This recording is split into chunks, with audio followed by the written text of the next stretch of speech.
Salut à tous les amis et bienvenue dans cette vidéo qui sera consacrée à l'analyse de la première partie de l'arc de Wano Kuni.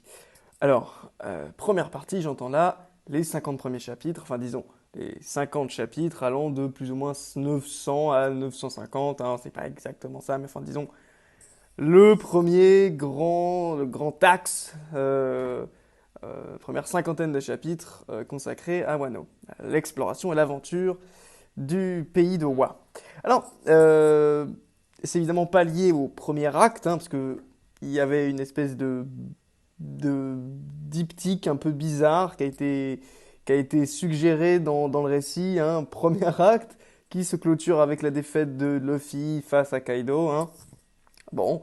Et ensuite, un deuxième acte, je ne sais pas s'il y aura un troisième acte, c'est potentiellement le cas parce que du coup, ça ferait défaite, arrivée des Mugiwara, défaite, euh, péripéties, et peut-être troisième acte, du coup, résolution du nœud, comment on dit, hein, du nœud narratif, je sais pas quoi. Enfin bon, voilà, la conclusion, quoi. Hein. Alors, Wano Kuni, alors bon, je vais faire déjà une analyse comme je l'ai jamais à le faire, hein, un peu globale de l'univers, du récit, et ensuite j'irai sur les personnages et les différents accents qui ont été mis sur chaque personnage qui a reçu un. Bon, chaque personnage qui a reçu un trait. Donc, pas tous les personnages, vous l'avez compris. Et puis peut-être des éléments comme ça et là, qui m'auront intéressé, qui, je pense, seront méritants d'être mentionnés. Alors, chers amis, donc d'abord, Wano Kuni, c'est un univers quand même très particulier. Là où on sent Oda que se donne à cœur joie pour donner un peu, hein, de nous donner tout cet intérêt pour le folklore japonais, que ce soit dans la culture historique du fonctionnement féodal japonais, avec des termes que vous connaissez sans doute tous. Hein, je ne vais pas vous faire la leçon évidemment, mais quand même, c'est intéressant. Je pense que pour beaucoup, c'était quand même une assez agréable découverte. Donc Shogun, Daimyo, vous voyez. Hein. Puis alors il y a des tas d'autres choses, hein, des tas d'autres choses. Des références également au blocus du Japon. Bon, c'est pas l'époque féodale, hein, c'est beaucoup plus tardif, mais bon, c'est quand même des références qui démontrent un certain amour du Japon lui-même. Et ça, c'est quelque chose qu'on voit pas tout le temps dans One Piece. Hein. Quand même, One Piece, c'est quand même relativement occidental dans l'allure générale et relativement ouvert à peu près toutes les cultures du monde. Donc, c'est pas forcément orienté uniquement sur le Japon malgré la nationalité de l'auteur évidemment, mais là c'est clairement une déclaration d'amour au Japon et pas qu'à son histoire, également à son folklore et sa mythologie. Évidemment, on retrouve beaucoup de références à des monstres, des créatures, même des références spirituelles, hein, des moines guerriers d'un côté, des sortes de bodhisattvas de l'autre. Enfin, je ne sais plus exactement quel est le terme qui qualifie le rôle de Kaido dans la société de Wa et comment il est perçu. Mais en tout cas, voilà, cette espèce de figure spirituelle, hein, de leader spirituel, qui est une sorte de moine un peu, bon, bref. Mais quand je faisais référence au moine guerrier, je faisais référence à celui que a affronté Zoro devant le pont, juste avant de vaincre Kamazo, alias Killer, on verra juste après. Alors, d'ailleurs, par rapport à ça, voilà, hein, c'est lié à un conte, hein, il y a une légende, donc voilà, on a vraiment à peu près, on a un conglomérat, on a un agrégat d'à peu près tout ce qui peut constituer le patrimoine culturel du Japon et voilà, enfin, disons, historique et historico-culturel. Allez, on balance un petit peu un mot valise comme ça.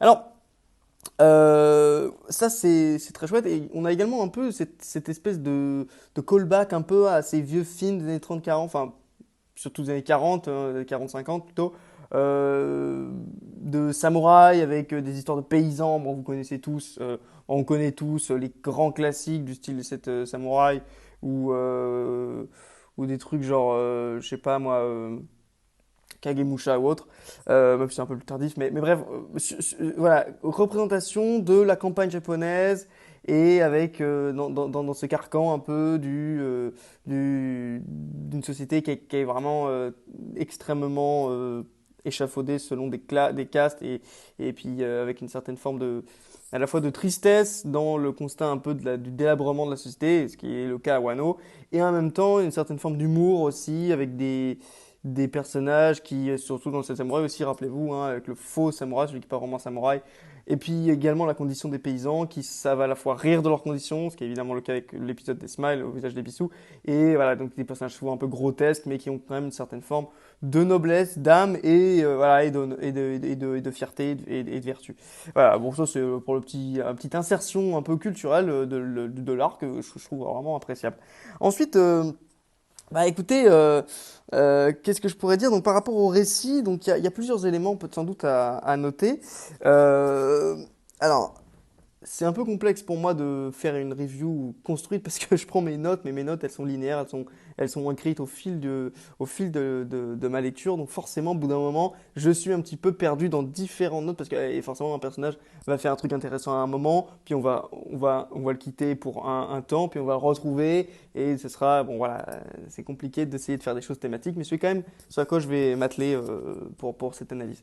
Alors, il y a des choses qui sont intéressantes dans le récit. Par exemple, on a la révélation que, par exemple, les personnages, les Kinemon et autres et compagnie, là, c'est des types qui viennent du passé. Donc ça, je trouve que c'est dangereux, mais c'est quand même excellent. C'est une bonne révélation, c'est un bon retournement de situation. Ça nous fait revoir un peu ces personnages, ça nous fait un peu, voilà, on se pose comme ça, on se dit, ah ouais, d'accord, quand même, ça a ça a un certain punch dans la narration.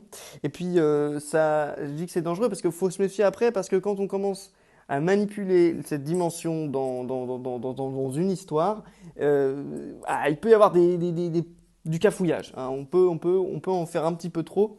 Il ne faut pas non plus trop en abuser parce que sinon, en fait, techniquement, si on maîtrise le temps, on peut potentiellement tout maîtriser. On peut tout annuler, on peut prévoir l'avenir, donc du coup, techniquement, il n'y a plus de tension. Je parle en termes d'écriture, hein.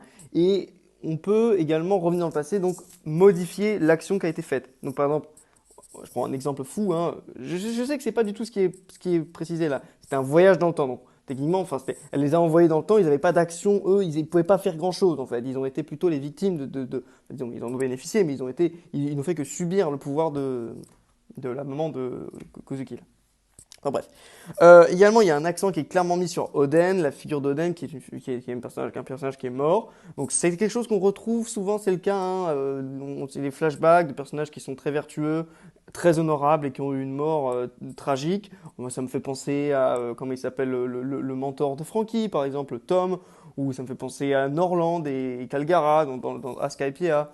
Voilà, donc tous ces personnages qui sont très nobles voilà, sur lesquels on revient, mais on sait qu'ils sont morts. Mais voilà, mais justement, leur disparition donne encore plus d'intérêt à leur vie, qui a été une vie héroïque, et qui du coup, et dont l'éclat se reflète tout autant dans leur chute, qui a été justement tragique et dramatique, et qui donne envie du coup de les venger, forcément.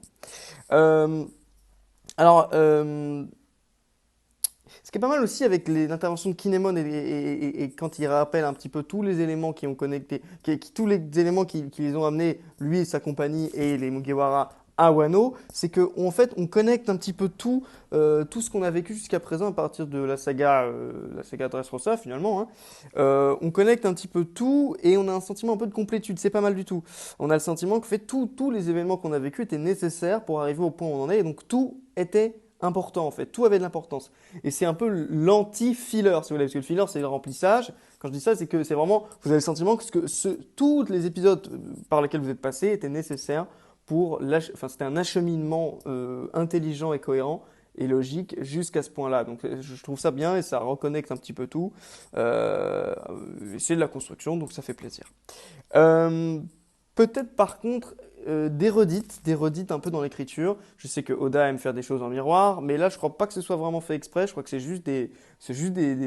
en fait peut-être des facilités ou des raccourcis qu'il emploie et il voit peut-être pas qu'il est en train de se répéter, mais je vais vous les donner maintenant. Donc pour moi, il y a quand même une certaine forme enfin une comparaison très forte qu'on peut faire entre le plan de Bedge et de Luffy d'attaquer, d'assassiner Big Mom durant un banquet et le fait de vouloir battre ou éliminer, tuer Kaido durant un festival. Je trouve que en fait, on a un peu le même et on sait très bien qu'en plus que ça va sûrement foirer pour Megma parce que c'est amusant au final, mais c'est toujours bien que ça se passe pas bien, hein. C'est toujours marrant que les choses que ça galère quoi, finalement. Mais là, je trouve qu'en fait, on retombe un peu dans le même écueil et c'est voilà, bon, ok, bon, c'est un peu la même chose.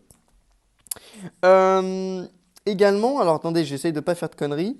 Euh, Pas trop me mélanger. Je sais qu'il y a également autre chose que j'ai trouvé un peu similaire. C'est la façon dont finalement. Attendez, je comprends pas parce que je retrouve pas mon truc. Voilà, c'est ça. Euh, j'y reviendrai un peu sur Komurasaki. Je sais que c'est un personnage, donc c'est dans la partie personnage. Je reviendrai sur son personnage à elle précisément. Mais j'étais quand même un peu déçu de la révélation qui a été faite de sa en fait, du fait que c'est une gentille, en fait. Parce que finalement, regardez, quand vous prenez l'arc Dressrosa, l'arc Tugato, l'arc Whole Cake, et puis cet arc-là, vous avez à chaque fois un personnage féminin qui, qui est souvent une femme assez belle, donc qui peut jouer de ses atouts, qui peut séduire, et qui d'abord, au prime abord, semble être méchante, semble être quelqu'un de, voilà, en fait, de manipulateur, voilà, et qui en fait, en fin de compte, est quelqu'un de gentil. Donc cette espèce de millefeuille de retournement et voilà, de millefeuille d'intentions cachées chez des personnages féminins très séduisants. On le retrouve avec Viola, évidemment, on le retrouve avec Pudding, et maintenant on le retrouve avec Komurasaki. Voilà, est-ce que c'est fait exprès ou est-ce que c'est un peu voilà, des fils blancs par lesquels Oda hein, se sont obligés de passer? Je sais pas, moi pour moi je trouve que ça sent un peu la redite et moi ça me gêne un petit peu hein, à la lecture, je vais pas vous mentir. Alors maintenant, on va passer peut-être un peu sur, parce que, voilà, sur l'histoire, c'est bon, j'ai à peu près dit ce que je voulais. Euh, on va passer sur Kaido. Alors Kaido, je sais que c'est... Il y a beaucoup d'autres, putain, c'est la merde. Euh, est-ce que je parle de Kaido directement? Ouais, on va parler de Kaido. Kaido, c'est l'un des personnages les plus importants de l'arc, évidemment, parce que c'est la menace principale, même s'il n'est pas la seule. Mais c'est le méchant qu'on est venu défoncer à Wano Wano. C'est notre objectif principal, pour nous. Et on le retrouve en grande pompe. Hein, l'arc commence sur les chapeaux de roue, hein, parce qu'on a littéralement sa transformation, son combat, premier combat contre Luffy. Donc c'est explosif, c'est du grand spectacle mais ça va pas sans ces quelques défauts, je dirais. Et je vais les énumérer, enfin, je vais les exposer tout de suite maintenant. C'est surtout quelque chose, d'ailleurs, une reproche que je ferai à l'animé, parce que j'ai également regardé l'animé en parallèle. Et je dirais qu'en fait, il y a une énorme erreur, c'est que. Et on retrouve cette erreur également dans le combat entre Shutenmaru et Jack, donc Hachura Doji contre Jack, c'est que l'animé en fait des caisses sur les combats, alors que pour certains, pour les deux combats notamment que j'ai donnés, c'était des combats qui étaient faits pour être unilatéraux, pour être des combats qui sont soit éclairs, soit toujours dans un sens, avec des rapports de force qui sont pas du tout tendus.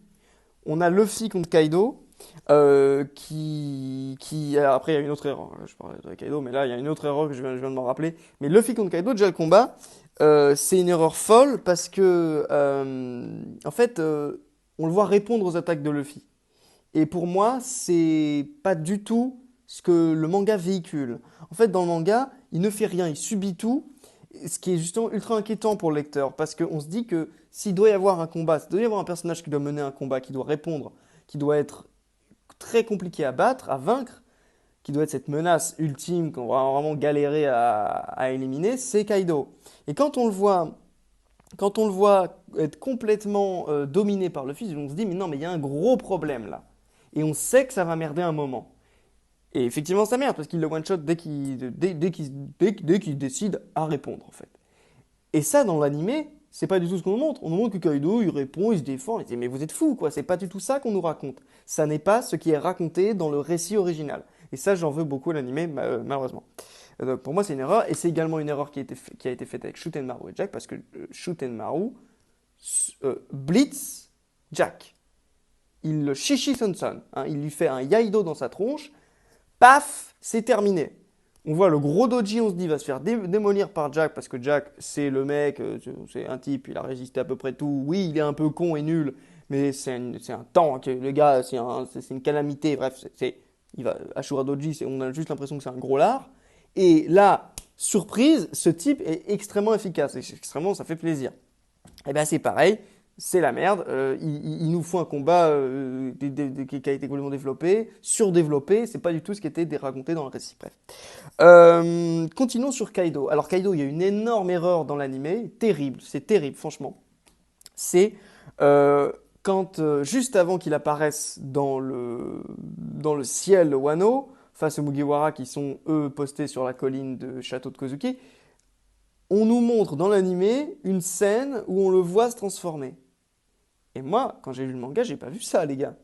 Moi, j'ai pas vu ça. Moi, ce que j'ai vu, c'est d'un seul coup, il y a une voix qui apparaît dans le ciel, qui surgit, et il y a une forme serpentaire qui arrive, et bim, c'est un gros dragon. Et là, il y a quelqu'un, je crois que c'est Law, qui nous dit c'est Kaido. Et là, on voit apparaître ce dragon azur magnifique et extrêmement intimidant, et on se dit putain, c'est ça Kaido. Kaido, c'est ça son pouvoir. C'est complètement dingue. On se prend une claque à ce moment-là. Alors que dans l'animé, ça prend des plombs, on le voit se transformer, on voit machin et tout, mais c'est complètement con. Vous cassez tous les faits de surprise. Je m'adresse à la Toei. Vous cassez tous les faits de surprise. C'est catastrophique, c'est une connerie absolue. Vraiment, c'est une erreur totale. Parce que, voilà, dans le manga, c'est super bien fait. Il y a un build-up peu à peu progressif, vous voyez, de type qui regarde vers le ciel, qui se dit on entend, il y a des bruits, on ne voit pas encore la menace, il y a des nuages, il y a et d'un seul coup, bam, on nous balance la créature la plus puissante du monde, et c'est un dragon azur, enfin c'est un dragon oriental, c'est splendide, c'est super bien fait. Et là, dans l'animé, c'est vraiment le pétard mouillé absolu, enfin, c'est une catastrophe, c'est une erreur absolue, vraiment dommage. Euh, En ce qui concerne Kaido, le problème c'est que j'ai avec lui, c'est qu'il est assez intimidant, il n'y a pas de souci, il est très intimidant, mais il est, je trouve, parfois un peu trop drôle. Surtout que, ouais, certes, ok, je veux bien, c'est One Piece, chaque personnage a son petit péché mignon, on va dire, qui le rend un peu parfois plus humain, plus drôle, plus, voilà. Il y en a une, c'est la bouffe, l'autre, c'était ses donuts, l'autre, c'est, elle est elle est un peu, enfin, c'est une gamine qui a envie de bouffer, bref. Et lui, c'est la boisson. Voilà, il est bourré tout le temps, constamment, bref. Le problème, c'est que je le trouve trop sympa en fait, Kaido. C'est-à-dire qu'il est là, il dit ouais, t'inquiète, Ashura, vas-y, allez, viens boire un coup de saké, on oublie le passé, y a pas de souci. Puis après, quand Luffy est tombé, il dit ouais, on va s'en servir, Luffy. On va pas le tuer, oui, il est venu pour m'assassiner, y a aucun souci, mais non, non, pas de souci. Putain, excuse-moi, je remets mon barreau de chaise.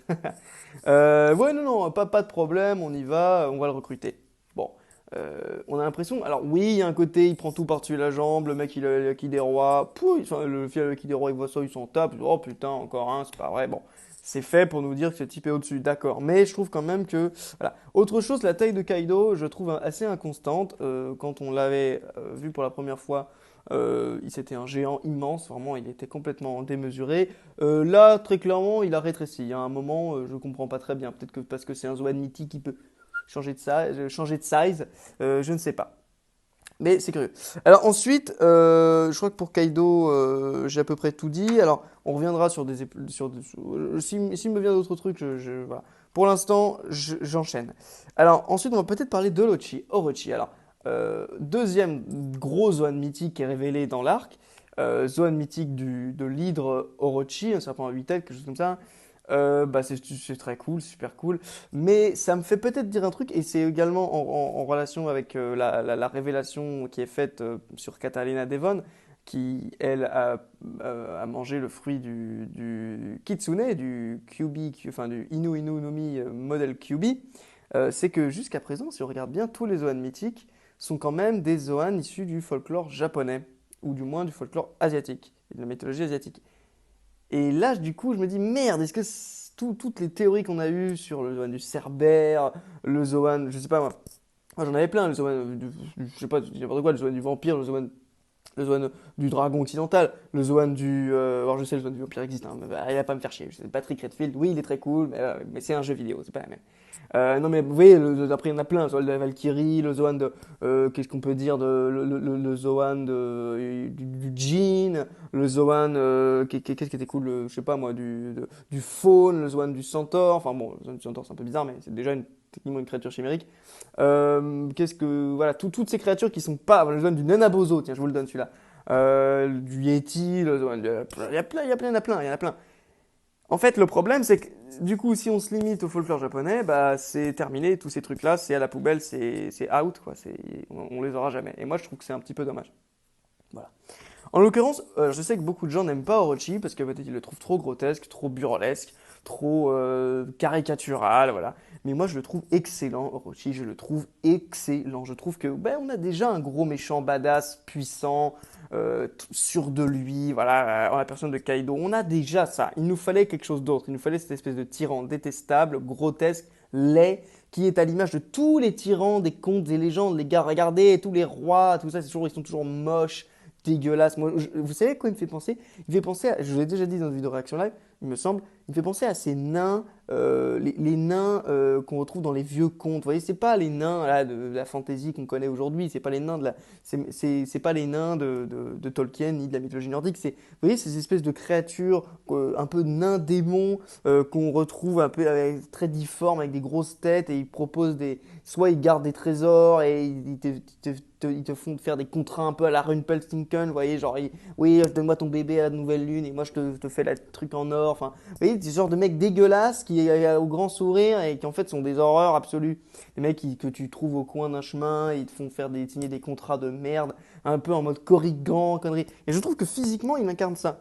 Et en plus, dans son comportement, c'est quand même un bon vivant. Mais c'est un bon vivant assez intimidant, effrayant tout de même. Surtout quand il prend Komurasaki dans sa gueule. Finalement, il était prêt à la bouffer. Et quand on a également, quand il est face au CP0, il est là, il est intimidant, il leur crache à la gueule et leur dit vous êtes des merdes, vous avez plus les pions que vous aviez placés avant pour essayer de maintenir un peu je dirais vos intérêts dans le monde de la pègre, dans le trafic qui se faisait à Wano et tout ça, et avec Doflamingo et compagnie. Donc maintenant, vous êtes des merdes et je vais imposer mes propres conditions. Voilà, il n'est pas si nul que ça, le Shogun. Et moi, j'attends vraiment qu'on nous en apprenne un peu plus sur son histoire, parce que je ne sais pas pour l'instant d'où il vient et qui il est. Ouais, ça, c'est intéressant. Euh, Est-ce que j'ai d'autres choses à dire sur Orochi? Bah écoutez, moi j'attends de voir contre qui il va se battre parce que je pense quand même que même si ça a pas l'air d'être une foudre de guerre en termes de réflexe, tout ça, ce qui, j'en veux pour preuve le fait que Kyoshiro a été obligé de le protéger de l'attaque de Zoro, s'est senti obligé, même si ça veut pas dire grand-chose techniquement, mais bref, quand même, hein, c'est comme si on disait que voilà, parce que Jozu a protégé Barbe Blanche est une merde. Vous voyez que c'est pas le cas, bien sûr. Mais bon.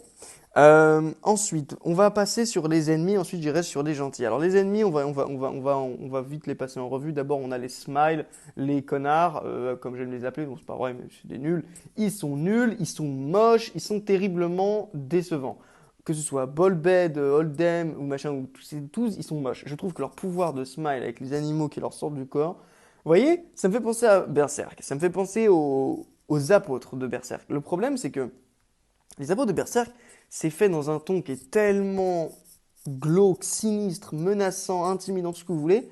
Quand vous avez des mecs comme Wild ou je sais pas moi, le Baron Serpent ou le Comte, tous ces mecs-là, putain, ils vous font, ça fait froid dans le dos. Leur transformation est dégueulasse, elle est informe, elle est infâme, elle est inhumaine, elle est dégueulasse et en même temps, voilà, ça sort de partout, c'est pas beau, c'est affreux. Mais ils sont pas là pour rigoler. Les mecs sont moches et ridicules, mais ils sont pas là pour rigoler. Ce sont de vrais, véritables monstres. Donc là, ils sont ridicules, ils sont absolument pas crédibles. Le mec avec son lion qui passe son temps avec lequel il passe son temps à se disputer, franchement, c'est nul, c'est nul. Alors c'est fait pour qu'on les trouve nuls, sans doute. Mais bah du coup, c'est réussi, techniquement. Ensuite, nous avons droit à, la meuf comme, alors Speed, la petite centaure. Il y a un énorme souci avec cette Speed, c'est que d'un seul coup, en fait, on nous fait genre, Oui, elle est devenue super gentille, et oh, elle est peut-être morte dans son affrontement contre Kaido, elle a essayé de défendre Otama, bliblablou, bliblabla. Attendez, mec, j'en ai rien à foutre de cette meuf. Elle est juste gentille parce que Otama lui a donné un dango, hein. C'est un pouvoir magique. Techniquement, c'est un truc de fruit du démon. Elle a été assujettie à la volonté de Otama, et elle est asservie. C'est pas sa volonté propre. Elle fait pas preuve de libre arbitre quand elle protège Otama. Donc en fait, pour moi, ça, c'est nul et non avenu. À aucun moment, je peux m'attendrir pour ce personnage qui, même si elle se sacrifie ou je sais pas quoi, ne sera jamais vraiment une bonne personne pour autant. Voilà, donc ça dégage pour celle-là. Voilà. Ah putain, après, il faudra parler d'Oden quand même, même s'il n'y a pas encore grand-chose dans cette première partie, mais bref, quand même. Euh, Ensuite, nous avons des personnages comme Hawkins. Alors, on a Hawkins et Alors, on va aller sur les méchants. Alors, d'abord, ouais, Hawkins, c'est un peu le premier antagoniste qu'on a qui est un peu pris au sérieux. Déjà, lui, son pouvoir, alors on en a beaucoup plus à se mettre sous la dent, là, avec son pouvoir. Déjà, on a le nom de son fruit du démon, le Wala Wala Nomi, je crois bien. Et puis, il a une épée, il utilise son pouvoir de différentes façons. Alors, il a une épée dont il peut transformer la lame en paille. Et puis, il peut également créer une grande poupée qui imite ses mouvements, comme si c'était un peu une marionnette vaudou, mais lui, techniquement, qui serait sa propre représentation. Et puis d'ailleurs, cette marionnette, elle est quand même à l'effigie d'une sorte de sorcière japonaise. Enfin, il y a quelque chose c'est très japonais, hein. C'est pas du tout le vaudou comme on peut l'imaginer ouais, des Caraïbes ou je sais pas quoi. Euh, je sais pas, ou de Sao Tomé ou autre. Donc, bizarre, quoi. Je sais pas trop comment l'interpréter. Ce pouvoir est trop multicasquette, trop multiforme pour que je puisse essayer de le mettre dans une catégorie. En l'occurrence, pour moi, j'ai toujours pensé que Hawkins, c'était un Zoan mythique. Mais du coup, mythique de quoi? Alors là, de l'épouvantail, de la poupée vaudou, j'en sais rien. Je n'en sais rien du tout. Mais bref, ça reste une énigme. Mais je sais que sur tous les wikis, il est mis dans la catégorie paramécia. Mais je crois pas que ça a été confirmé jusqu'à présent. Je pense pas, hein, je crois pas. Donc, il faudra attendre que ce soit confirmé. En l'occurrence, dans l'animé, cette putain de poupée vaudou géante, le combat contre Zoro, putain, c'était monstrueux. Et la poupée qui fait putain, ça te glace le sang. Ça, c'est super bien trouvé. Bravo les mecs, à l'animation, super travail, vraiment superbe. Ensuite, par rapport aux autres méchants, ben, on a un petit peu Drake, hein. Drake, il est marrant parce que il a ses interactions un peu aussi avec les autres méchants, Hawkins, Page One, et on sent que c'est un type un peu, ça le saoule d'être là, quoi. Il veut faire son taf, mais c'est marrant, il a aussi, on voit un peu plus sa personnalité avec les femmes, il est comme Sanji, donc je trouve ça amusant. On a vu sa forme hybride, que je trouve pas très jolie d'ailleurs, hein. C'est bizarre, il est un peu comme, vous voyez, ces Zoan qui ont une forme hybride vraiment quasi humaine, hein, où vraiment le menton qui reste humain, comme par exemple Dalmatian ou même Onigomo techniquement. Là, c'est carrément tout le corps. Alors qu'il y a des zones, c'est bah, genre Page One. Page One, c'est vraiment beaucoup plus un reptile. Enfin, pas reptile, mais vous voyez, un dinosaure. Et puis des mecs comme, je sais pas moi, même dans l'animé, Lucci, ça reste quand même un visage de léopard, même s'il a son menton aussi. Mais c'est pareil, vous voyez, Jabura, franchement, ça reste un loup. Alors que là, on a vraiment l'impression qu'il a sa peau d'humain, vraiment, quand il est en forme hybride. Bon, après, ça lui donne peut-être plus l'opportunité d'avoir des mouvements plus humains, donc peut-être de pouvoir utiliser sa combinaison d'armes, sa masse à ailette et sa rapière. Et ça, j'aimerais bien voir ça en action parce que je trouve que là où il est plus stylé, Drake, c'est dans sa forme humaine. Et c'était quand il avait arrêté, par exemple, le combat entre Uruj et Killer, ou alors quand il avait donné un coup de pied dans le pacifista. Moi, je l'avais trouvé bien plus stylé que lorsqu'il s'était transformé en T-Rex. Ouais, pour le coup, Drake, je l'adore, mais c'est pas du tout pour son pouvoir. D'ailleurs, j'ai vu que c'était un modèle Allosaur, hein.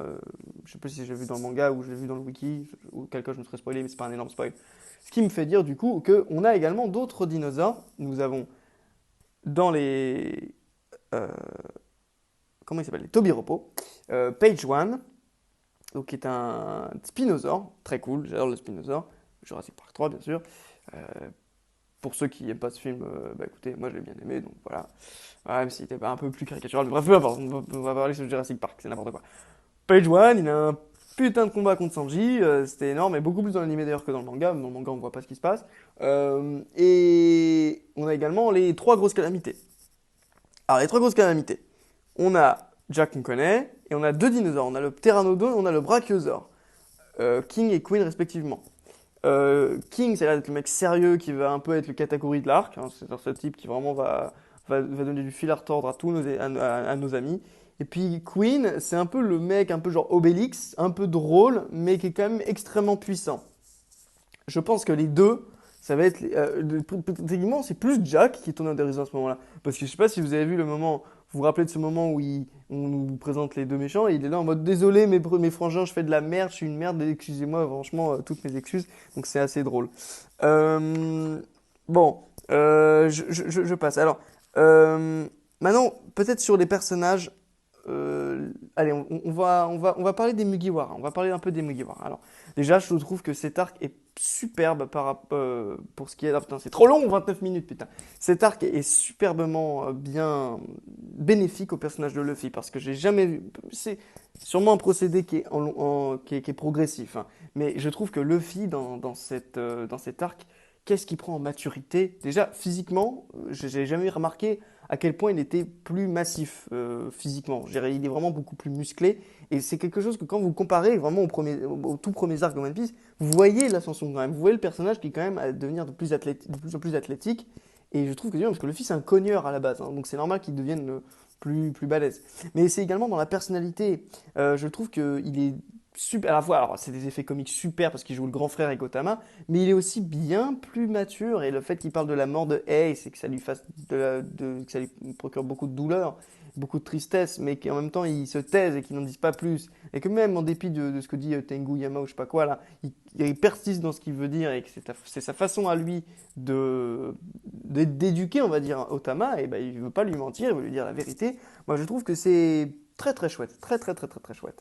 Et, euh, et donc Luffy, voilà, hein, moi j'adore vraiment En plus, qu'est-ce qu'il est drôle là, habillé en samouraï avec son putain de kitetsu là. D'ailleurs, le kitetsu, truc de fou. Le kitetsu, il est trop content d'être un samouraï à Wano. Ça, qu'est-ce que vous voulez, ça nous va droit dans le cœur parce que nous aussi, on a tous été des gamins qui avaient envie de jouer au samouraï et au chevalier. Et quand vous avez un personnage qui arrive à la fois avoir ses moments d'authenticité pure où il est un enfant et il est juste trop content d'être là, et il kiffe son aventure et en même temps ce personnage qui quand même grandit, devient plus mature et essaie d'être un peu ce grand frère et voilà et parler de ces sujets importants que sont voilà la mort et voilà et puis également aborder avec sérieux et maturité la situation enfin le, la guerre qui va avoir lieu et le bordel politique qu'est Wano, moi, je trouve que franchement Luffy à ce moment-là il est au sommet de son art. Par rapport maintenant peut-être à alors les Mugi, ensuite on ira sur Otama, Oden, tout le bordel. Zoro, je lui trouve un arc assez intéressant parce qu'il est isolé. Il est isolé de la plupart du groupe. Et du coup, bah, moi je trouve que c'est super bénéfique, encore une fois, à son personnage. On a un peu une espèce de petit pérégrination entre, enfin à partir du moment où il est sur la barque et qu'il joue à je sais pas quoi. D'ailleurs, un moment énorme où il fait encore une fois du Mutoryu, hein, technique sans armes, et que cette fois-ci avec lequel il associe le haki. Et c'est un Mutoryu Tatsumaki, hein, donc il avait déjà fait techniquement, je crois, dans le Devi Backfight, le Mutoryu Tatsumaki, si je dis pas de conneries. Mais là, c'est avec du haki et ça fait une immense tornade, enfin, c'est magnifique. Mais surtout, ce qui est chouette, c'est que là, Zoro, mais c'est vraiment le héros. Enfin, j'ai l'impression qu'on dirait un peu Guts là, à ce niveau-là. Bah, beaucoup de références à Berserk d'un seul coup. Mais vous voyez, quand il n'est pas juste ce comic relief ou qui se perd, qui se paume et qui est juste le mec qui veut devenir fort et le plus grand sort de dueliste du monde, ce qui est excellent, hein. Moi, je vais pas, là, mon ton fait un peu genre que je trouve ça nul. Non, non, non. Mais c'est juste que là, c'est bien parce que du coup, il est seul. On voit que bah, Zoro, il est indépendant et qu'en tant que personnage tout seul, il est intéressant. On le savait déjà, mais ça fait plaisir de le voir se confirmer. Et, euh, Et j'ai beaucoup aimé du coup son petit voyage avec Tonoyasu, qui de suite va se révéler être ce type, hein, dont on va parler juste après, enfin Yasue. Et leur petit voyage, je trouve, fait un peu penser à Geralt et Jasquier, avec ce personnage un peu plus muet, silencieux, sérieux, et ce personnage qui paraît si opposé dans sa personnalité à son compagnon de voyage. Donc Jasquier et Tonoyasu pour ce côté un peu voilà, comment on dit, très prolixe, hein, très bavard, voilà, et qui en fait des caisses, mais en même temps très bienveillant et très sympathique. Et c'est pour ça que le personnage de Zoro, comme le personnage de Geralt dans les récits, ne les chasse pas et est ami avec eux, parce qu'en fait, parfois, bah, qui ne se ressemble pas s'assemble et se complète, et ça crée des alchimies intéressantes. Et c'est superbement montré avec leur arrivée dans le village d'Ebisu qui va chercher chez Zoro, et on le retrouve aussi plus tard lors de l'exécution de Yasue, une grande compassion et une espèce vraiment de grande douleur. On sent qu'il est là et qui ressent, c'est pas juste parce qu'on c'est le plan des Mugiwara, là, on sent qu'il est vraiment investi et qu'il en veut vraiment aux gens qui ont causé du tort à ce pays et aux personnes qu'il a côtoyées dans son petit voyage. Et du coup, ça redonne des enjeux beaucoup plus intimes, ça donne des motivations qui sont beaucoup plus concrètes et beaucoup plus palpables, je trouve. Euh, Voili, voilou, voili, voilà. Bon, ouais, ça, il faut passer. Alors, sur Sanji. Alors, ok, gros machin. On va parler un peu de Sanji. D'ailleurs, les deux, quand ils se retrouvent, moi j'attendais ce moment depuis des années. Putain, ça fait tellement longtemps qu'ils s'étaient pas vus, mais je suis presque un peu déçu finalement, parce que oui, ils arrivent en mode badass. On a d'un côté le marchand rebelle et l'assassin recherché, c'est super cool. On dirait des personnages de théâtre d'un seul coup qui entrent en scène, c'est superbe. Mais le problème, c'est que ils ont pas, ça change pas énormément finalement. Alors là, pour le coup, alors on peut le dire, la réunion entre Zoro et Luffy, elle est magistrale. Il y a tout dedans. On est tous là, on se disait, yes, ça y est, ils vont se retrouver. On a tellement envie qu'ils se retrouvent. Mais on sait que c'est deux mecs, on est dans un shonen pour garçons, il va pas y avoir enfin, ça va pas être aussi chaleureux qu'on peut l'imaginer. En plus, capitaine, second, vous voyez, un côté un peu, bon, ça va être peut-être un peu plus martial. Non, là t'as Luffy qui saute, qui prend Zoro dans ses bras, l'autre qui sourit, Zoro qui a le sourire jusque-là. Enfin, ça fait trop plaisir parce qu'on a l'impression vraiment que là, on est avec eux et que émotionnellement, on est tous connectés et qu'on vit la même chose ensemble, que ce soit nous, le lecteur ou les personnages. Donc ça, alors ça peut pas être, peut pas y avoir de meilleure expérience dans une lecture. Je reviens sur Sanji. Donc le principal truc qu'il faut dire sur Sanji, eh ben, c'est sa red suit, hein, voilà, on le voit. Il a récupéré, enfin, je sais plus si c'est Niji qui lui a donné une red suit, celle de Stealth Black, d'ailleurs très drôle, un moment extrêmement drôle sur l'eau. On va y venir juste après l'eau, hein, Julien. Il y a des choses assez intéressantes à dire sur son cas. Mais voilà, alors qu'est-ce que j'en pense? Alors moi j'ai noté plusieurs choses.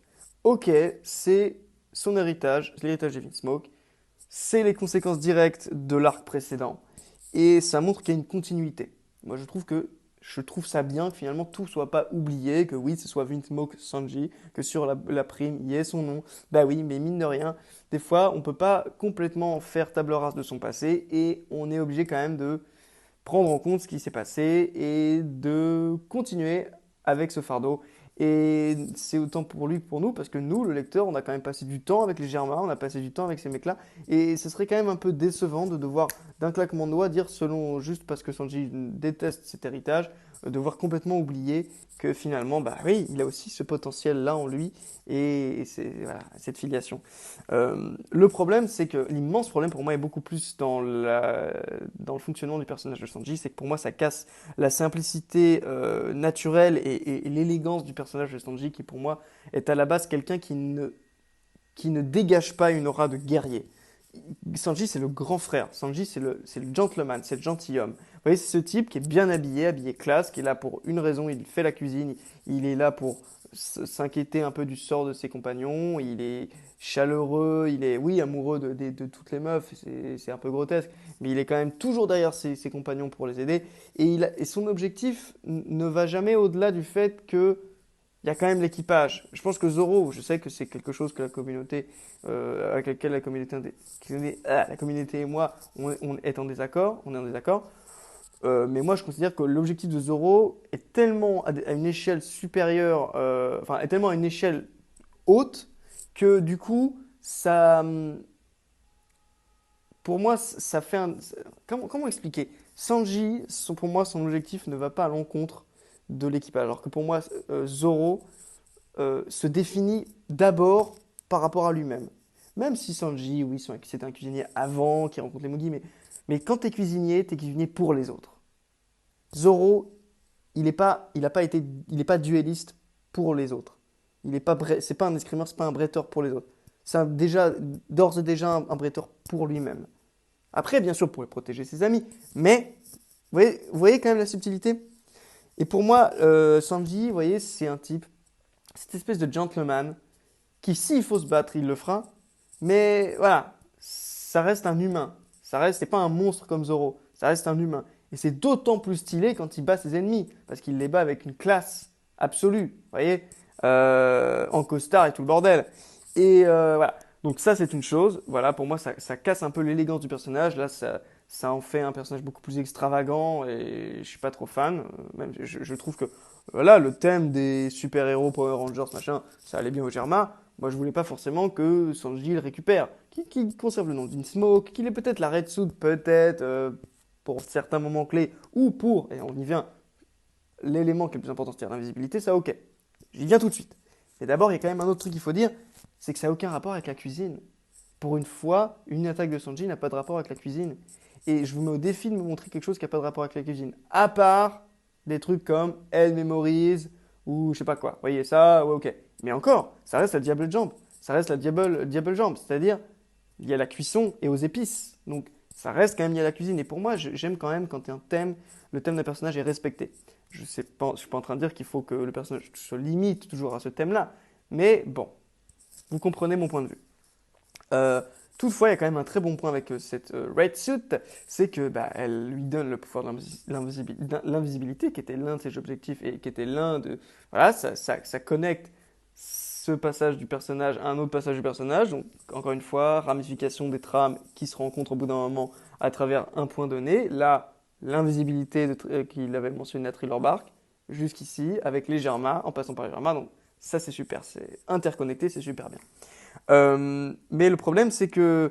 non, il n'y a pas de problème. J'ai déjà dit le problème. Non, là, ce qui est cool, c'est que en plus, ça va parfaitement bien avec son côté furtif, son rôle tactique dans l'équipage, qui est souvent celui de l'infiltrateur, du tacticien, qui va chercher des stratagèmes pour un peu contourner les menaces au lieu de les affronter tête bêche.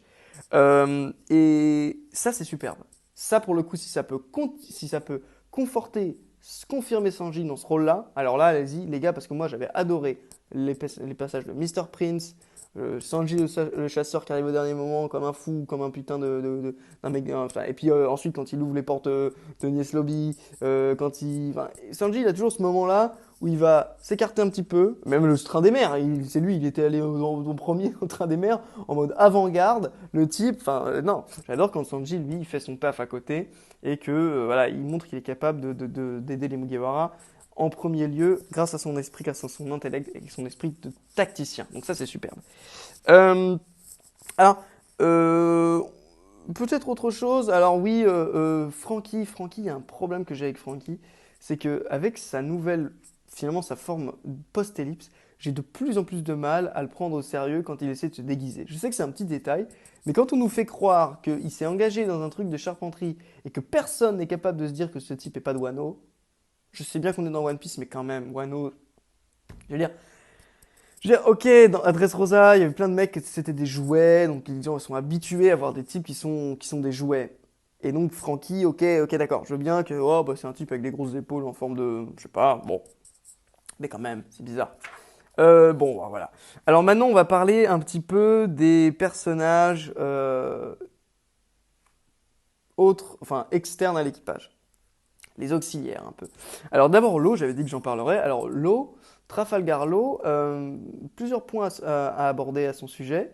Premièrement, je dirais le fait que bah, il est agréablement intégré à l'équipage de plusieurs façons. C'est-à-dire qu'il est toujours, alors pour le coup, lui, le stratège, hein, c'est lui qui échafaude les plans, mais avec ces petits moments d'humour.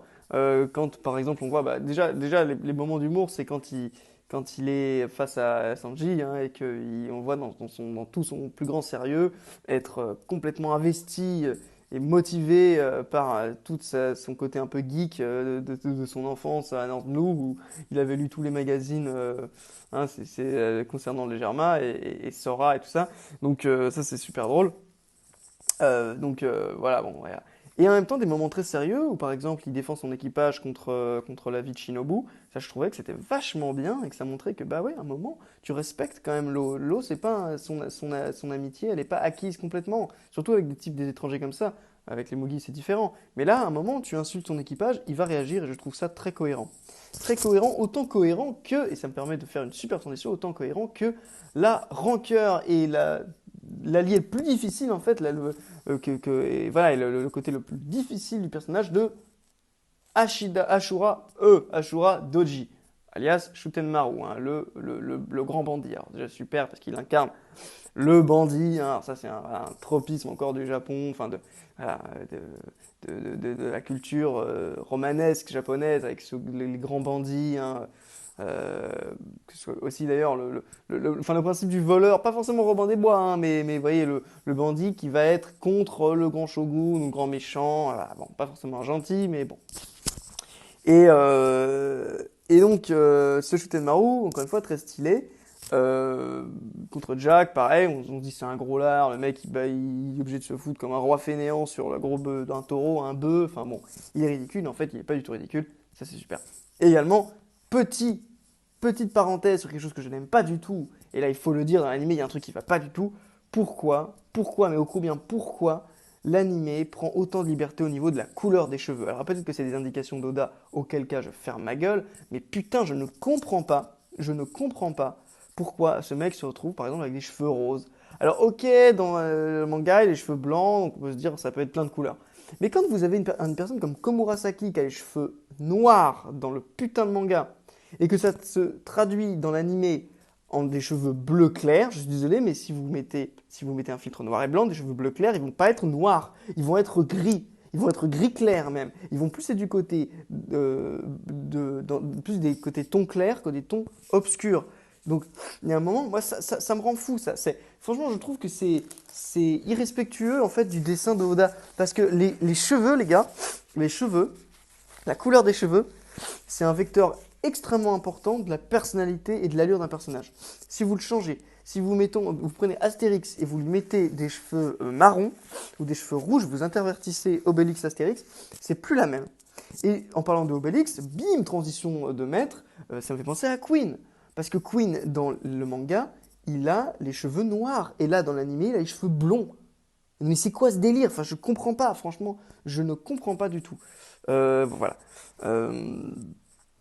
Enfin bref, donc ça me saoule et voilà. Et j'aimerais vraiment que vous m'apportiez des explications parce que est-ce que Oda donne lui-même, c'est bizarre, ça correspond pas à son dessin. Enfin bref. Ensuite on a, alors les Yakuza, on a Kyoshiro, alors cette espèce de renard, hein, de mec aux intentions cachées, je suis sûr, secrètes, je suis sûr que c'est lui qui a fait semblant de tuer Komurasaki, mais qu'il ne l'a pas vraiment fait. On sent qu'il y a une relation spéciale entre les deux. Il a tellement de classe ce personnage et j'ai vraiment pas envie, et je l'ai déjà dit dans une réaction là, j'ai vraiment pas envie qu'il se transforme en gentil, je veux qu'il reste un méchant. Et on a vu les prémices d'un duel potentiel contre Zoro, ça pourrait être génial, et j'aimerais beaucoup que ce type-là, voilà, soit un méchant un petit peu fou, un peu classe, un peu à la Askin Naklevar dans Bleach, vous voyez, quelqu'un qui a sa propre vie à mener, ses propres agendas. Et peut-être que finalement, oui, d'accord, aujourd'hui il défend le shogun, mais demain il s'occupera d'autre chose. Son but, c'est pas du tout c'est la fausse loyauté, vous voyez, c'est un personnage libre. Et ça, j'ai vraiment envie que ça reste le cas. En plus, il fait penser à Tenjiro dans Bleach avec sa pompadour là, donc ouais, il est très très cool. Et il a un sabre qui est sûrement un Meito, yes, c'est très cool. Ensuite, on va parler d'Oden et des 9 fourreaux rouges. Alors, Oden, malheureusement, je vais peut-être vous décevoir, mais pour moi, Je trouve que c'est un peu trop tôt et un peu trop abrupt et confus pour me faire chialer en fait sur ce personnage, pour me faire ressentir de la tristesse et de la peine.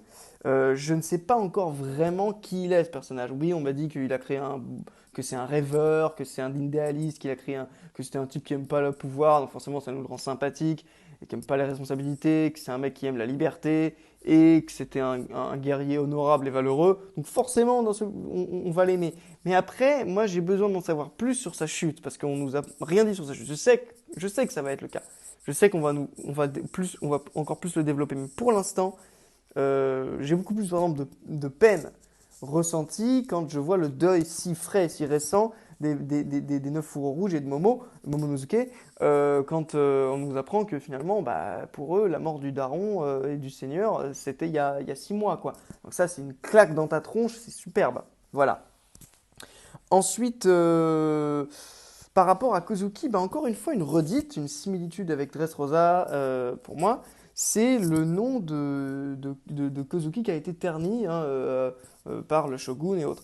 Bah, ça me fait grave penser au nom de Riku qui a été complètement souillé par Doflamingo en fait. Je trouve que là, c'est ok, encore une fois, on a cette écriture en miroir, mais là, putain, c'est un miroir d'un intervalle d'un arc, quoi. Il y a un moment, je veux dire, Oda, quand tu faisais Grand Line, Paradise et Nouveau Monde, ça avait une certaine subtilité. Mais là, c'est plus du tout un parallélisme. Là c'est quasiment une photocopie, quoi. Donc, je suis pas trop fan de ça. Moi, je trouve que c'est un petit peu toujours la même chose. Voilà, cette famille qui était si chouette, et ensuite, les méchants sont arrivés, ils ont dit non, c'est eux les méchants. Après, t'as la population qui est là en mode ah, vous êtes nuls, on vous aime pas. Alors qu'en fait, et nous, et les gentils, on sait que en fait c'est faux, et qu'à un moment, il va falloir que la vérité éclate au grand jour, parce que c'est pas possible. Voilà, on l'a vu 1000 fois ça. Bon, ok? Donc c'est pas top. Mais bon, voilà.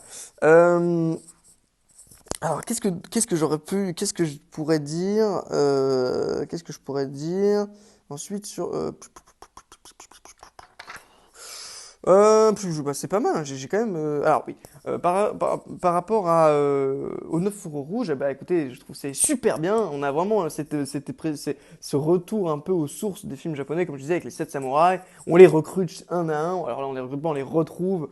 Et c'est trop trop bien. Alors ça, j'ai rien d'autre à dire que ça. C'est vraiment, on a vraiment l'impression de revivre ces films-là, donc c'est super bien. Quoi d'autre à dire Ah oui, alors, Big Mom. Alors, son rôle dans l'histoire, c'est très amusant. Euh, la bonne chose, c'est que c'est un électron libre total et incontrôlable, et que je pense qu'elle va complètement foutre le brin dans toute l'histoire, et ça, j'adore. Moi, j'adore quand t'as un type qui est là et qui fout le bordel. Par exemple, j'adorais quand à Chabondi, t'avais tous les supernovas qui étaient en mode faut pas qu'on se fasse voir. Oh là là, il y a des dragons célestes, il y a des amiraux, putain, faut pas qu'on se fasse voir, faut pas qu'on se fasse repérer, parce que sinon c'est la merde. Donc, vous voyez, ces types-là, ils sont matures, ils sont responsables, ils ont compris, ils savent ce que c'est. Puis t'as Zoro qui est là, tranquille, il boit son saké, tranquille. Oh, un connard. Bon, moi, je vais le niquer. Logique. Et bah, tu vas foutre la merde, mec, donc on va t'arrêter tout de suite. Vous voyez, je trouvais ça bien quand il y a des mecs qui font n'importe quoi, et du coup, ça fait avancer l'histoire. Vous voyez. Donc, mais Big Mom, elle a un peu ce rôle-là, là, pour l'instant, c'est vraiment le truc, on s'y attendait pas du tout. Mais il y a un truc qui m'agace au plus haut point, c'est qu'après avoir fait un tel, pas éloge, mais disons, nous avoir fait une telle énumération de toute la force et dans toute sa splendeur, dans toute sa force, dans toute sa splendeur de la famille Charlotte, putain, un pirate, même si c'est King, même si c'est le haut du panier des mecs de Kaido, mais un pirate de Kaido contre l'ensemble de la clique Big Mom, tu vas quand même pas me faire croire que ce rapport de force était cohérent.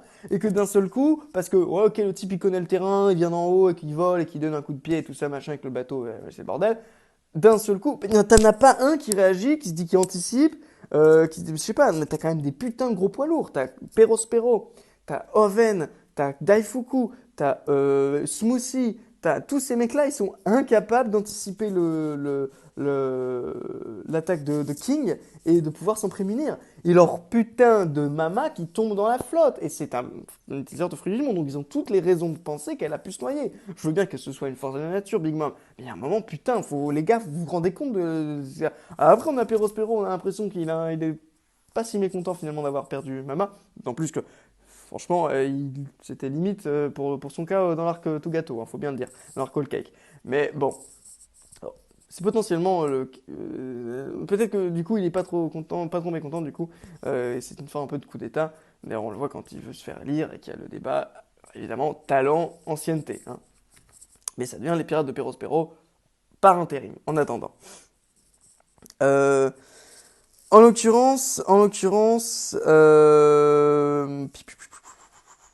ouais, non, bah, je trouvais que ça m'a énervé cette histoire, voilà, que King réussisse en un claquement de doigts ou plutôt de pattes à déjouer l'invasion de Big Mom. Franchement, j'ai trouvé que c'était n'importe quoi. Quand on a un full équipage, non, non, non, tu te fous de ma gueule. Ils ont le acquis de l'observation, il y en a bien au moins un qui a un acquis d'observation un peu développé, pas au niveau de catégorie ok, mais tout de même, enfin merde, ne serait-ce que Big Mom. Enfin merde, quoi. Bon, après Big Mom, nous, du coup, elle a résisté, donc c'est un monstre, mais voilà. D'ailleurs, très drôle aussi l'interaction Queen, Big Mom, très drôle quand tu vois que Big Mom, elle est là, elle prend, t'as le mec, il est en mode brachiosaure. Ce que j'adore, c'est qu'il a pas peur, hein. Il arrive, il dit, sale grosse vache, ta gueule, je t'emmerde. Pardon, mais c'est ça, vraiment, je trouve que c'est très très drôle. C'est vraiment, oui, t'es une impératrice, mais on s'en tape. Et je me transforme en brachiosaure, et pas de souci, j'y vais, j'ai pas peur. Par contre, si on montre, ce qu'on nous montre Oda juste après, il en a rien à foutre et qu'elle est vraiment une Yonko être une Yonko c'est vraiment être au-dessus c'est vraiment il y a un écart quand même assez énorme et elle prend le braqueur elle en fait des trucs comme ça mais elle le prend comme on dirait un lasso elle le prend comme un putain c'est super chouette c'est vraiment très drôle et évidemment c'est drôle c'est qu'à la fin Queen il a quand même bon ok comment on va essayer ok je vais utiliser mon poids et je vais tomber dessus je trouvais que c'est ultra comique et ça montre quand même que Queen n'est pas nulle. Parce qu'évidemment, tu te dis, putain, elle vient de battre une des calamités. Finalement, ces calamités, c'est pas si fou que ça. Même si évidemment, c'est un contresens total parce que c'est un Yonko. Mais voilà, c'est comme dire, bon, finalement, le fils, c'est une merde, hein, il se fait battre par Kaido, allez hop, on passe à autre chose. Non, non, non, vous voyez, faut remettre les choses en place. Mais tout de même, à la fin, Queen se relève et se dit, bon, les gars, j'ai un plan, mais il va falloir qu'on déconne absolument pas. Il y a pas une demi-seconde de déconnade possible. Et ensuite, le moment où il se met tomber, je trouve ça hilarant, je trouve ça très drôle. Euh, Ensuite, Shinobu, je l'ai pas aimé jusqu'au moment où on nous montre on nous explique qu'elle a la phobie des lames, parce que je trouvais que putain pour une ninja, elle était quand même complètement nulle. Pour une Kunoichi, elle était complètement nulle. Je passe un petit peu, faut que j'aille vite. Komurasaki, alors en tant que méchante, je l'ai adorée. Je trouvais que son introduction digne d'un conte avec la méchante concubine qui fait vraiment et qui échafaude ce plan machiavélique de séduction et qui ensuite, voilà, repousse ces hommes dont elle a volé tout l'argent. Je trouve que c'est superbe. Enfin, qu'elle a volé même pas, hein, dont elle a soutiré tout le fric. Je trouve ça superbe. Et ensuite, on a le payoff final en nous montrant qu'en fait, ces types-là, c'était des sales connards, c'était des sales types, c'était des sales ordures et qu'elle l'a fait en connaissance de cause. Donc c'est intéressant, même si vous connaissez mon point de vue sur Komurasaki, et j'aurais bien aimé qu'elle reste un petit peu, cette femme un peu voilà, mauvaise, hein, bon voilà. Mais bon, c'est pas tout à fait le cas, et enfin c'est pas du tout le cas même. Voilà. Ensuite, il faut quand même le dire, Otama, enfin Tama la petite, elle est ultra mignonne. Ce personnage, cette petite fille là, franchement, si Oda voulait créer voilà, un personnage mignon, kawaii ou je sais pas quoi, là, machin, ça marche à 2000%. Et alors, la version animée, moi, les gars, franchement, c'est pareil, hein. On a envie de la protéger, on est comme tous les autres, là. Ça marche du tonnerre et ça donne encore plus envie de sauver la population de Wano. Donc, ça, super, ça marche vachement bien. Et souvent, il faut se méfier, les personnages enfantins, ils peuvent être un peu agaçants. Elle est pas du tout agaçante. Elle est toute gentille, elle est naïve comme il faut, mais pas trop elle est sincère, voilà. Moi, franchement, ce personnage, j'achète à 10 000%. Euh, Bah écoutez, moi, ça me paraît bien. Ça me paraît bien, voilà, j'ai rien d'autre à dire spécifiquement. Ah oui, alors, on a également Yasui, un moment très tragique parce que c'est une mort ultra glauque, hein, pour le coup, c'est une exécution euh, vraiment froide et clinique face à sa propre fille qui est là et qui arbore ce sourire qui introduit ensuite à la révélation des smiles qui sont cette horreur qui te vole tous tes sentiments, tous tes sentiments, toutes tes peines, toutes tes douleurs, tu ne peux plus t'exprimer, tu ne peux plus exprimer qu'un sourire faux et trompeur, c'est extrêmement poétique sur la situation de Wano et c'est super bien écrit et ça ça fait du sens avec le smile, parce qu'au début, moi je pensais que c'était, ouais, c'est Doflamingo, le smile, machin, tout ça. Mais non, mais en fait, putain, c'est magnifique, enfin, les conséquences que ça a. Et ensuite, évidemment, faut mentionner Killer, Killer qui est, je dirais, l'épitome de cet effet secondaire du smile. Je pense que c'est ça, du coup, hein, on ne nous a pas confirmé, mais je pense que c'est ça. Putain de bordel, la claque ultime qu'on se prend, la tornade, le revers patriarcal dans la gueule que je me suis pris quand j'ai vu ce pauvre Kid pleurer la situation de son camarade, mais putain, c'est extrêmement poignant, c'est encore presque encore plus poignant que la mort de Yasui face à sa propre fille. Vraiment, quand tu vois la déchéance d'un personnage que tu as connu avant, et qui était en plus un personnage qui semblait être intéressant, parce que c'était un peu le mec, l'esprit un peu le mec qui pensait dans l'équipage, quoi. Donc forcément, c'était le mec raisonnable, raisonné, irrationnel. C'était un mec moi, que j'aimais bien. Et de le voir comme ça complètement changé, transformé, muté comme ça, ah, waouh, ah oui, ça vous tord le cœur, hein, vraiment. Même si c'est pas forcément un personnage avec qui on a passé beaucoup de temps, c'est très efficace. Bien écoutez, on aura fait 1 heure de vidéo. Il me semble que c'est plus que suffisant. Je fais voilà, je parcours mes notes pour être sûr de n'avoir rien oublié. Si on parlera peut-être en tout dernier lieu voilà, du haki, voilà, ah, j'ai oublié de dire un truc également, ce sera ma conclusion. Le haki, alors voilà, on nous montre que ça y est, il y a autre chose que le haki. Et je trouve ça super qu'il y ait autre chose que le haki noir parce que ça commençait vraiment à rendre les combats ultra uniformes et un peu ternes, je trouve. Donc maintenant, ça y est, on nous montre, et voilà, et ça y est, c'est confirmé que le moment où on voyait Riley faire cette espèce de rayon magique stylé bleu dans l'animé, c'était pas juste une erreur des animateurs, c'était pas juste parce qu'à l'époque on n'avait pas encore, bah, sûrement si c'est le cas, mais si c'est le cas du retcon, moi je trouve que c'est un retcon ultra bienvenu. Et donc voilà, c'est superbe. Par rapport alors la conclusion c'est Zoro, j'ai envie de dire, c'est quoi Zoro, ce mâle alpha qui est en train de séduire toutes les meufs de Wano. Voilà, à la base, c'était Okiku, d'ailleurs, Okiku, si si j'ai bien compris, c'est un mec, bah, bon, à confirmer. Et non, c'est Okiku ou c'est Oh, je sais plus, je sais plus. Okiku et Otoki, c'est la femme de Wano. La femme de Wano. Il y en a une, c'est la femme de Wano. Non, d'ailleurs, c'est Komurasaki, la femme de Wano. Mais non, Komurasaki, justement, comme ça, qui dort sur Zoro et il y a Brooke qui ouvre la porte. C'est hilarant. Et t'as Zoro qui est là en mode. Oh, bon, c'est super drôle. Et voilà, donc ça marche vachement bien. Voilà, et encore une fois, ça corrobore un peu l'idée que Zoro vit sa propre aventure et que voilà, il y a ce côté un peu, voilà, ce côté un peu, ouais, plus indépendant dans son voyage et voilà, et je trouve ça pas mal. Euh, Bah écoutez, voilà, hein, ça me paraît pas mal. Je pense que j'ai rien oublié de ce que je voulais dire dans les grandes lignes et il y aura forcément des choses que je regrette, que j'aurai le regret de ne pas avoir mentionné, mais on s'en branle. Il y a un moment, faut clôturer. Les amis, je vous retrouve pour la réaction là du chapitre 951 dans quelques instants.